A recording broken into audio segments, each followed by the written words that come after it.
안녕하세요. 더 로드쇼 김종훈입니다. 오늘의 모터사이클은 혼다 아프리카 트윈 어드벤처 스포츠입니다.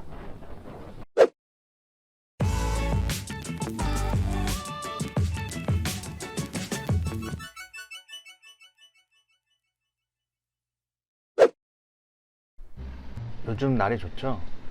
모터사이클 타는 라이더에겐 가장 설레는 계절이죠. 겨우내 동네 한 바퀴 아주 춥게 달리다가 이제야 쾌적한 기온에서 탈 수 있으니까 이제부터 모터사이클 타기 딱 좋은 계절입니다. 날이 좋으니까 모토 캠핑에 나섰습니다. 아직 일교차가 있어서 캠핑에 좀 적합한 날은 아닌데 방에서 웅크린 난 날에 대한 보상으로 모터사이클을 타고 캠핑을 하기로 했죠.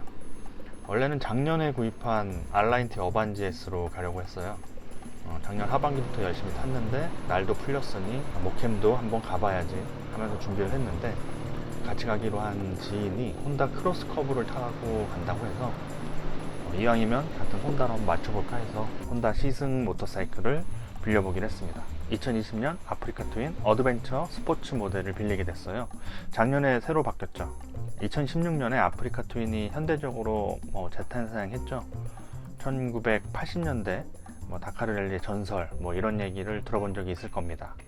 듀얼 퍼포스 장르가 인기를 끌면서 혼다 과거의 유산을 건져 올려서 내놓은 셈이죠.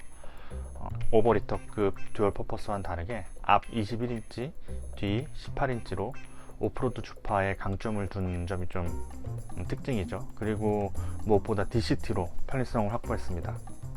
사실 2016년에 나온 아프리카 트윈을 타보진 못했어요.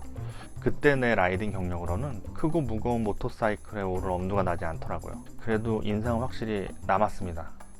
전설의 기환 절대 잊을 수 없죠. 사실 전설의 기환 이런 것보다는 2017년도 유라시아 횡단 때 동해에서 같은 일정으로 이스턴 드리머를 탄 형님이 같은 횡단자죠. 아프리카 트윈에 3박스를 달고 초등학생 아들 태워서 같이 떠났거든요. 그때 보면서 가장 인상이 강렬했죠.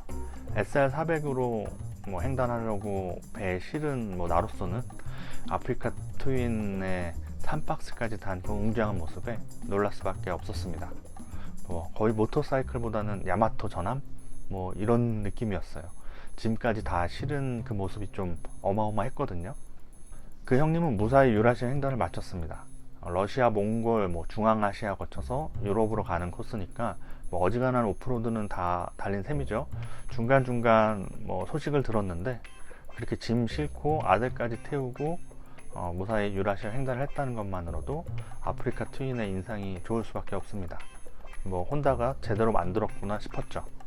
두 번째 인상은 몽골에서 구형 아프리카 트윈을 탈 기회가 있었어요. SR400을 수리하러 맡기고 몽골에서 지인들이 와서 같이 모터사이클 라이딩을 하기로 해서 구형 아프리카 트윈과 DR600을 타고 초원을 달렸습니다. 잠깐 탔는데 구형은 묵직하고 편했어요. 시트고가 너무 높아서 좀 울면서 탔다는 건 빼고는 커다란 듀얼 퍼포스를 처음 접한 기분이어서 이런 느낌 때문에 듀얼 퍼포스를 타는구나 아주 살짝 느꼈습니다. 공교롭게도 구형과 신형을 유라시아 횡단 때 보고 타기도 하면서 아프리카 트윈이 각인됐어요. 언젠가 신형도 타봐야지 이렇게 생각할 수밖에 없죠. 그렇게 시간을 보내고 그런 마음으로 신형 아프리카 트윈 어드벤처 스포츠를 바라봤습니다. 이제 그때와는 달리 라이딩 경험도 쌓였고 여러 모터사이클을 시승하면서 어느 정도 높은 시트고에 대처하는 법도 익혔어요. 그럼에도 이전 아프리카 트윈 어드벤처 스포츠는 높아도 너무 높았죠. 영상이나 자료를 찾아봤을 때 도저히 엄두가 나지 않았어요. 시승차가 아프리카 트윈 어드벤처 스포츠라고 했을 때 약간 멈칫했죠. 하지만 작년에 새로 바뀌면서 850에서 870mm로 기본 모델과 같아졌습니다. 850mm면 그동안의 경험이 있기 때문에 그럭저럭 탈만 하거든요. 처음 아프리카 트윈 어드벤처 스포츠를 타려고 딱 자세를 잡았는데 처음에 당황했어요. 클러치 레버가 잡을 수 없게 벌어져 있더라고요. 그래서 이거 시승차인데 고장난 건가? 잠시 한 2-3초 멍해졌죠. 그래서 이거 어떻게 연락해야 되나? 이렇게 생각을 했는데 문득 DCT라는 거를 까먹은 거죠. DCT라서 클러치 레버가 필요 없다는 거를 확인했습니다.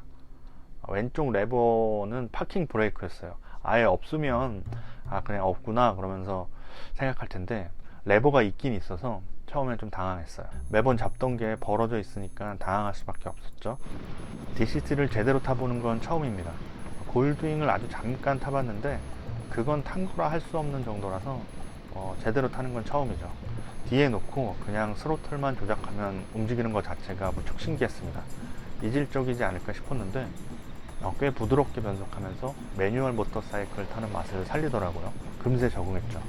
적응이라기보다는 DCT의 편리함에 익숙해진 셈입니다. 처음에는 이질적이지 않을까 싶었는데 웬걸 변속 타이밍이 기막힙니다. 솔직히 타다 보니까 특히 속도를 줄일 때 나보다 더 적절하게 변속하는 기분도 들어요. 알맞게 단수 낮추면서 속도를 줄이더라고요. 덕분에 시내에서 아주 유용했습니다. 시승차이기도 하고 시트고도 그렇게 낮지도 않고 덩치도 꽤 크죠. 이런 모터사이클을 타고 가다서다 시내에서 하면 영 고역이거든요. 익숙하지도 않으니까요. 사실 자기 모터사이클 아니면 다 부담스럽지 않습니까? 그에 반해 아프리카 트윈 어드벤처 스포츠는 DCT 덕분에 부담이 한결 줄었어요. 물론 아주 부담이 없다는 건 아닙니다. 넘어지면 슬프니까요. 시내를 벗어나서 속도를 좀 올릴 때는 처음에는 좀 아쉬웠어요. 너무 연비 위주로 단수를 높이더라고요. 그러니까 자동차도 연비 위주로 세팅해놓으면 금세 고단으로 올려서 가속 페달을 밟는 짜릿한 맛이 좀 적잖아요. 아프리카 트윈 어드벤처 스포츠도 마찬가지였어요. 그냥 부드럽게 달릴 때는 고단으로 빨리 넘어가더라고요. 전체적으로 짜릿한 맛이 좀 적었죠. 그래서 이 단점은 꽤 큰데 하면서 트집을 잡으려다가 그 오른쪽 핸들 뭉치에 S모드를 발견했어요. S모드를 놓고 스로틀을 비트니까 꽤 스포티하게 달려줍니다.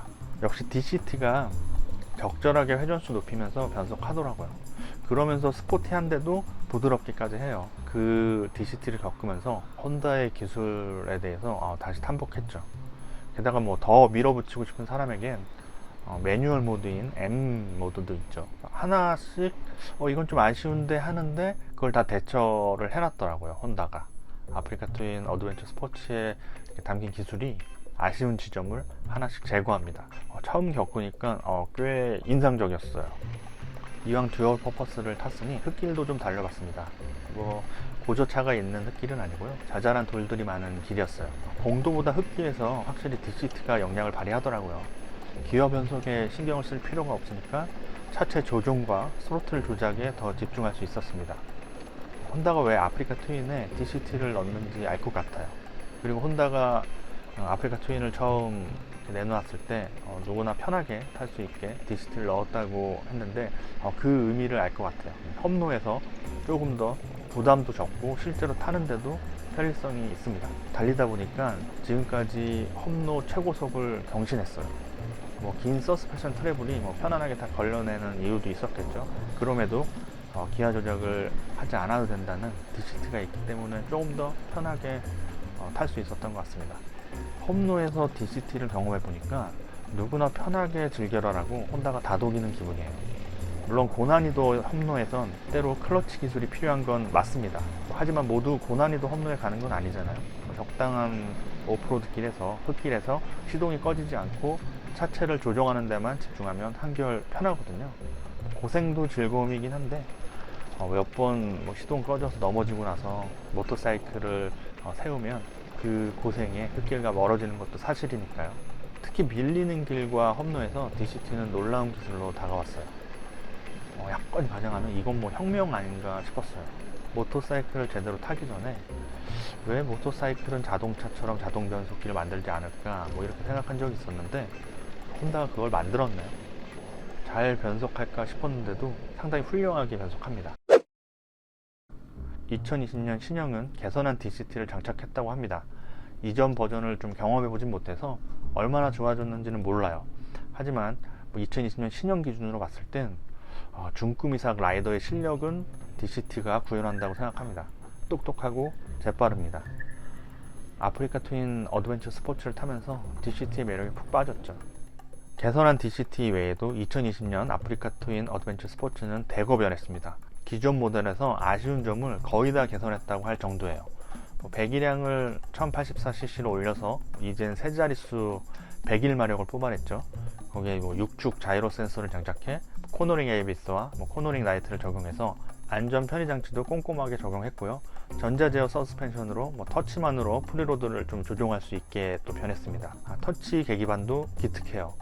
장갑을 껴도 눌릴 수 있게 모터사이클 라이더를 위해서 편의성을 잘 살폈습니다.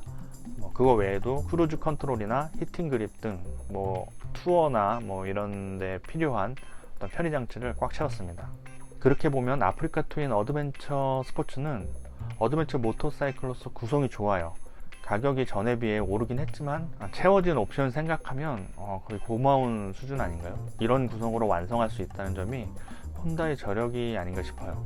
준수한 가격에 준수한 제품.